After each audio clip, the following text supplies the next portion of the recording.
Hi friends, welcome to my channel. ఈ వీడియోలో అయితే మనకు ఈ యొక్క వైల్డ్ కార్డ్ ఎంట్రీ ఎప్పుడు ఉంటుంది, wild card entry 2.0 wild card entry ఎప్పుడు ఉంటుంది, అదేవిధంగా యష్మిని, ఇది ఇంపార్టెంట్ పాయింట్, జాగ్రత్త ఏనండి.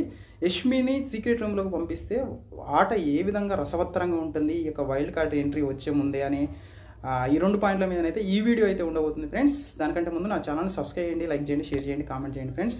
మీరు మీ సపోర్టింగ్ అనేది నన్ను ఇలాంటి వీడియోలు చేయడానికి ఎంకరేజ్మెంట్గా ఉంటుంది ఫ్రెండ్స్. అదేవిధంగా నా వీడియోలను అయితే స్కిప్ చేయకుండా చూడండి, కొన్ని ఇంపార్టెంట్ పాయింట్లు చెప్తాను. చాలా స్మాల్ వీడియో, అంటే డ్యూరేషన్ చాలా తక్కువ డ్యూరేషన్లో చెప్పగలుగుతాను ఫ్రెండ్స్. అయితే ఫస్ట్ వైల్డ్ కార్డ్ ఎంట్రీ గురించి అయితే మనం అయితే మాట్లాడుకుందాం. మనకు ఇప్పుడున్న బిగ్ బాస్ హౌస్లో ముగ్గురు ఎలిమినేట్ అయితే, అంటే ఈరోజు అభయ్ నవీన్ అయితే మనకు బిగ్ బాస్ హౌస్ నుంచి అయితే ఎలిమినేట్ అవుతున్నారని మాత్రము కన్ఫామ్గా మనకు సోషల్ మీడియా అయితే కూస్తుంది. మరి ఏదైనా జరగవచ్చు బిగ్ బాస్ హౌస్ కాబట్టి అభయ్ నవీన్ మనకు ఎలిమినేట్ అయితే, ఇంకా ఎవరో ఒకరు అయితే ఎలిమినేట్ అయితే మనకు ఖచ్చితంగా మనకు హౌస్లో వచ్చేసి 11 మెంబర్స్ అనేవి ఉంటారు. అయితే 11 మెంబర్స్లో కూడా మ్యాక్సిమము కన్నడ వల్ల ఎక్కువ ఒక ప్రేరణ కానీ, లేకుంటే పృథ్వీ కానీ, లేకుంటే మన నిఖిల్ కూడా తక్కువ తెలుగే మాట్లాడుతుంటారు. వాళ్ళు మాట్లాడడం ఎక్కువ, దానికోసం ఫన్ అయితే చాలా తక్కువగా ఉంది. ఎంటర్టైన్మెంట్ అసలే ఈ సీజన్ యొక్క పేరేంటి, అన్లిమిటెడ్ ఎంటర్టైన్మెంట్ అని చెప్పారు. కానీ ఇక్కడ చూసుకున్నట్లయితే దానికి రివర్స్లో ఉంది. ఒక ఎంటర్టైన్మెంట్ విషయంలో, అంటే ఫన్ జనరేట్ చేసే విషయంలో, దాని గురించి అయితే మనకు బిగ్ బాస్ హౌస్లోకి వైల్డ్ కార్డ్ ఎంట్రీ ద్వారా, ఈ వైల్డ్ కార్డ్ ఎంట్రీ అనేది ఖచ్చితంగా మనకు అక్టోబర్ 5th అయితే ఉంటుందని మాత్రం, గ్రాండ్ లాంచ్ అయితే ఉంటుందని మాత్రము మనకైతే ఇన్ఫర్మేషన్ అయితే ఉంది. అయితే ఈ వైల్డ్ కార్డ్ ఎంట్రీలో ఎవరెవరు రాబోతున్నారు అనేది చాలా షార్ట్ అండ్ స్వీట్గా, లెంత్ లేకుండా, సోది లేకుండా చెప్తాను ఫ్రెండ్స్, వినండి. ఫస్ట్ వచ్చేసి ముక్క అవినాష్ ఉన్నాడు కదా, ముక్క అవినాష్ ఖచ్చితంగా వైల్డ్ కార్డ్ ఎంట్రీ ద్వారా మనకైతే ఈ యొక్క బిగ్ బాస్ 8 సీజన్లోకి అయితే రాబోతున్నాడని మాత్రం మనకైతే తెలుస్తుంది ఫ్రెండ్స్. ఎందుకంటే ముక్క అవినాష్ 4th సీజన్లో చేసిన కామెడీ అంటే కామెడీ కాదు అసలు. ఓ మై గాడ్, అది చాలా ఎంత హీట్ మూమెంట్లో అయినా కూడా హర్యానాతో కలిసి చాలా ఎంత ఫన్ జనరేట్ చేసిందంటే, హౌస్ని ఒక జోకుల పోపుల డబ్బా అంటారు కదా, జోకుల బాక్స్ అంటారు కదా, ఆ విధంగా అయితే చేశాడు. అది చాలా నాకు అయితే గుర్తుంది. ముక్క అవినాష్ను పంపించడం వల్ల ఈ సీజన్కు ఉన్న బెనిఫిట్ ఏంటంటే, ఈ సీజన్లో మెయిన్గా వచ్చేసి ముక్క అవినాష్ ఎలాంటి సిచ్యువేషన్ అయినా కూడా చాలా ఫన్నీగా మార్చగలడు.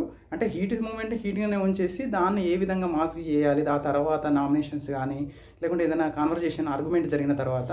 కాబట్టి ముక్క అవినాష్ని ఖచ్చితంగా confirmed contestant wild card entry ద్వారా మన బిగ్ బాస్ హౌస్లోకి 8లోకి రాబోతున్నాడని ఒక ఇన్ఫర్మేషన్ అయితే ఉంది, అది కన్ఫర్మ్డ్.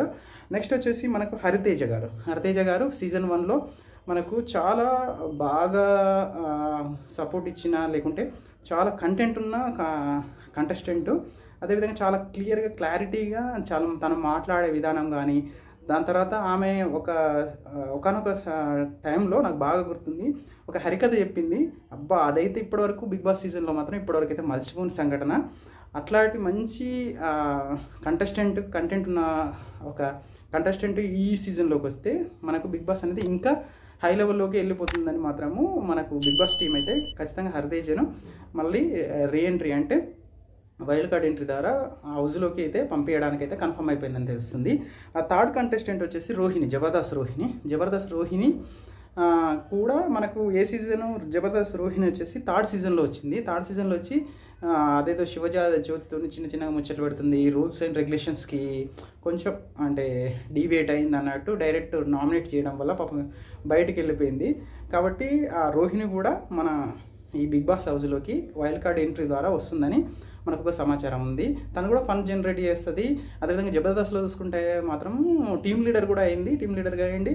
ఈ మధ్య ఒక జబర్దస్త్ నేను చూశాను ఆ వీడియోలో, అటజని గాంచి భూసురు డంబర్ సుంబి అని ఒక తెలుగు టీచర్ లాగా చెప్పిన పద్యం అయితే ఎక్సలెంట్ రోహిణి గురించి. ఆ విధంగా రోహిణి గారు కూడా మంచి కంటెంట్ ఇచ్చి, అదేవిధంగా మంచి ఫన్ జనరేట్ చేసే క్యాండిడేట్ కాబట్టి ఖచ్చితంగా Bigg Boss house wild card ఎంట్రీలోకి అయితే రాబోతుందని కన్ఫర్మ్ అయిపోయింది ఫ్రెండ్స్. 4th వచ్చేసి ఇక్కడ వచ్చిన ఈ కంటెస్టెంట్ చాలా ఇంట్రెస్టెడ్గా ఉంటుంది. ఆమె వచ్చేసి నైని పవని పాపం బిగ్ బాస్ 7లో మన స్పై బ్యాచ్తోనైతే బాగా రిలేషన్ మెయింటైన్ చేసి, స్పై బ్యాచ్లో ఉన్నటువంటి శివాజీ గారిని అయితే ఒక ఫాదర్ లాగా, తనకు ఫాదర్ లేడంట పాపం నైని పవని గారికి, ఒక ఫాదర్ లాగా తను చాలా ట్రీట్ చేసి చాలా బాండింగ్ అనేది ఏర్పడింది. కానీ అన్ఫార్చునేట్లీ 1 వీక్లోనే పాపం ఆమె బయటకు వెళ్ళిపోవాల్సి వచ్చింది నామినేషన్ ద్వారా. ఎలాంటి పాపం ఫ్యాన్ ఫాలోయింగ్ లేదు, పిఆర్ లేదు బయట. తను సెట్ చేసుకునే అంత కూడా లేదు, చిన్న ఆర్టిస్ట్ అనే కొంచెం అంత ఇన్ఫర్మేషన్ ఉంది. ఆ తర్వాత కూడా బయటకు వచ్చిన తర్వాత కూడా ఆ స్పై బ్యాచ్తోని పల్లవి ప్రశాంత్ కానీ, యావర్ కానీ, లేకుంటే శివాజీ గారితో కానీ చాలా ర్యాప్ అనేది మెయింటైన్ చేసింది.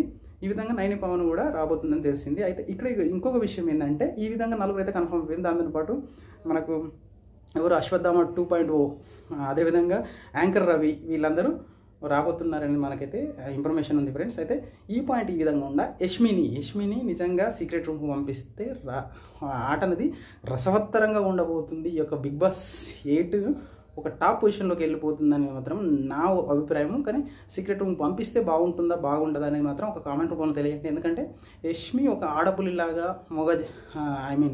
జెంట్స్ కంటెస్టెంట్స్కి ఈక్వల్గా ఆడుతున్న క్యాండిడేట్. ఈ టైంలో ఆర్గ్యుమెంట్స్ కానీ, తన పాయింట్ ఎక్కడ తగ్గకుండా ఆడడం కానీ, లేకుంటే తను ఎవరన్నా తన మీద అలిగేషన్ తీసుకొస్తే ఖచ్చితంగా పాయింట్ వైజు తన లిమిట్ దాటకుండా, బౌండరీ దాటకుండా ఈ విధంగా మంచి కంటెస్టెంట్ కాబట్టి తన సీక్రెట్ రూమ్లో పంపిస్తే ఆ వైల్డ్ కార్డ్ ఎంట్రీ ద్వారా వచ్చిన తర్వాత తన సీక్రెట్ రూమ్ నుంచి బయటకు వస్తే అప్పుడు ఉంటుంది ఆట. ఆ విధంగా ప్లాన్ చేస్తున్నాడని మాత్రం నా అభిప్రాయం. ఈ విధంగా నన్ను సపోర్ట్ చేస్తూనే ఉండాలి ఫ్రెండ్స్. కొత్త విషయాలని మీ ముందు తీసుకొస్తాను. నా వీడియోని లైక్ చేయండి, షేర్ చేయండి, కామెంట్ చేయండి ఫ్రెండ్స్. థ్యాంక్ యూ అన్నాడు. జై హింద్.